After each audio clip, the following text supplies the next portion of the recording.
আমি একজন বিডিআর ক্ষতিগ্রস্ত পরিবারের সদস্য, বিডিআর ক্ষতিগ্রস্ত সদস্য পরিবার। আমার দুটা ভাই কারাগারে আসছে। আমার দুটা ভাই 10 বছর সাজা হওয়ার পরে আজকে 17 বছর ধরে কারাগারে আসছে। আমাদের মুক্তির জন্য আজকে পিলখানাতে আমরা কেন আমার ভাইয়েরা কোনো অপরাধ করে নাই, আজকে বিডিআররা বিনা অপরাধে জেল খাটতেছে। আমাদের একটা দাবি, আমার মা মারা গেছে 2009 সালে, বিডিআর বিদ্রোহ প্রথম গুলিতে মারা গেছে। আমার মাকে লাশ পাই নাই।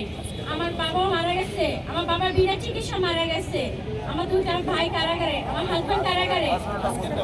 আজকে আমি কিছু করি নাই, আমি সাদা কাপড় পরে আমি শুয়ে আসছিলাম আমাদের দাবি আদায় করার জন্য। আমি আমার শুয়ে থাকার পরে আমার আঙ্কেলকে আমি ধরতে গেছিলাম। ধরা যাওয়ারে আমাকে বাড়ি মারছে, পুরুষ বাড়ি মারা আমাকে ফালাই দিছে, জায়গাতে বাড়ি মারে আমার ফালাই দিছে। আমি কোনো অন্যায় করি নাই, আমি অনেকে খালি ধরে রাখিছি। একটা আমাদের বিডিআর ভাই, সাথী ভাই, অনেকে পুলিশে অ্যারেস্ট করে লাইছে। আমি যাই ছুটাই নিয়ে এসেছি। আমাদের বিডিআর কোনো অপরাধ করে না করে আজকে বিডিআর জেলে আসছে। ধন্যবাদ।